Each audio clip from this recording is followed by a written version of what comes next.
is for the central bankers not to take over the country. And that's why people like Andrew Jackson were elected. And that's why people revere people like Thomas Jefferson and others. The takeover's happened, and it's a corporate takeover. Agents of the Bank of England attempted to assassinate President Andrew Jackson on multiple occasions because of his resistance against a private central bank being set up in the United States. And it was something that Abraham Lincoln warned. And this is, by the way, why I believe he was assassinated. This is the Lincoln quote. "The money powers prey upon the nation in times of peace and conspire against it in times of adversity. It is more despotic than monarchy, more insolent than autocracy, more selfish than bureaucracy. I see in the near future a crisis approaching that unnerves me and causes me to tremble for the safety of my country. Corporations have been enthroned. An era of corruption will follow, and the money power of the country will endeavor to prolong its reign by working upon the prejudices of the people until the wealth is aggregated in a few hands and the republic is destroyed." Wall Street has killed Main Street. So I know how unpopular it is to be seen as helping banks right now, especially when everyone is suffering in part from their bad decisions. I promise you, I get it. Up until about the Kennedy assassination and the beginning of the war in Vietnam, the United States is a very powerful engine for world progress. It's the assassinations, the Kennedy assassination, and the others in the 1960s, the beginning of the Vietnam War, and the beginning of the absolute domination of the Wall Street group over every other interest. Nobody else counts except the Wall Street money masters. That has now made the United States into no longer a force for progress, but something very different, often a force for destruction in the world. The military-industrial complex has taken over the country along with the Wall Street gang.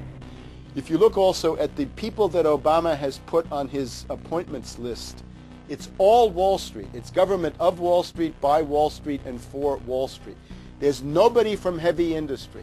There's nobody from the auto sector, nobody from Silicon Valley, nobody from big oil, nobody from defense, no labor, no women, no retirees, no small business, nothing. It's pure Wall Street. The only people who have a voice in Obama's councils are Wall Street finance oligarchs. That's all there is. Nobody else counts for anything under Obama. It's the most extreme Wall Street administration we've ever had. Before his death, President Woodrow Wilson apologized to the public, regretting that he had been deceived by a group of international bankers, and the country's financial system had fallen into their iron grip via the Federal Reserve Act of 1913. Whether sought or unsought by the military-industrial complex, the potential for the disastrous rise of misplaced power exists and will persist. Dwight D. Eisenhower, he warned the people that the military-industrial complex was taking over the country. Only 3 years after leaving office, President Eisenhower's prophetic warning concerning the threat posed to our system of government by the military-industrial complex came to pass. President John F. Kennedy had enraged the entire elite network. Now, Kennedy was brought in as somebody who was expected to be a puppet. It was thought that his pro-Nazi father, Joseph P. Kennedy, the bootlegger, the speculator, would guarantee that Kennedy would be obedient to the establishment. They thought that Kennedy was a sex maniac who could be manipulated through all of this, but it turned out that through his personal suffering, Kennedy had discovered a personal sense of himself which went beyond just being a puppet, and he began to think about things like economic recovery, world peace, having a space program, making deals with the Soviets, cutting the Federal Reserve down to size, and a whole series of other things. Executive Order number 11110, signed by President Kennedy, began the process of abolishing the private Federal Reserve. Kennedy was also pushing for real civil rights reform and had begun the process of pulling the troops out of Vietnam. The last time you had an actual president was Kennedy. The oligarchs took swift and decisive action. When John Kennedy attempted to take the government back from the robber barons, he was brutally murdered. The message to future U.S. presidents and leaders across the world was clear. Do as you're told or die. John Fitzgerald Kennedy was the last true president of the United States. And until the globalists are removed from power, we will never have another real one. The other thing about the American presidency you've got to remember is that this is a puppet post. It's automatically going to be a puppet post.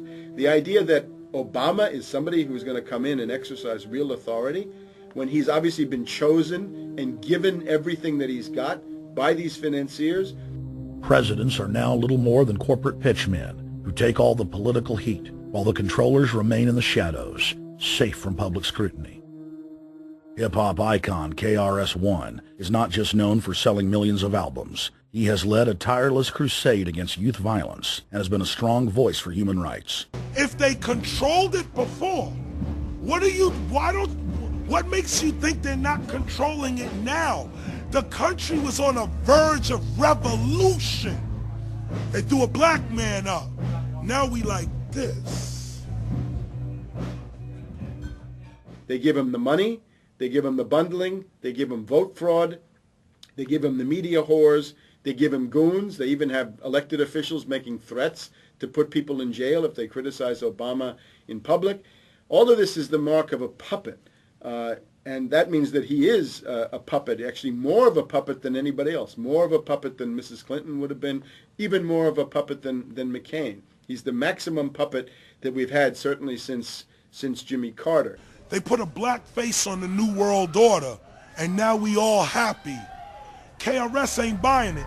In the real executive power structure, the president serves the military-industrial complex, itself owned by the international bankers. If there's a revolution, the population just throws out the prime minister or president. The elite stays in power because the public is never aware of who the real enemy is. In Evian, France in 1991, standing before the Bilderberg Group, the apex of the world government power structure, David Rockefeller defined the New World Order as a system of world government serving the international banking elite. For decades, the banker-owned media would attack anyone who dared to warn the public that a dictatorial world government was being constructed right under their nose, and that national sovereignty was being deliberately destroyed. And now, after years of denial, the media and the elite themselves are proudly announcing that not only is world government real, but is the answer to the financial crisis that they carefully engineered. Suddenly, the Wall Street Journal tells us that the North American Union is here, and that getting rid of the dollar for a common currency with Canada and Mexico is good.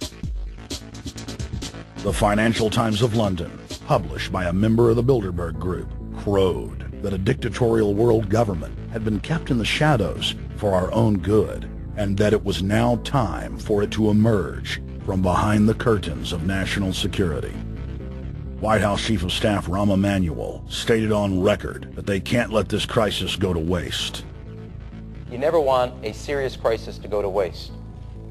And what I mean by that, it's an opportunity to do things that you think you could not do before.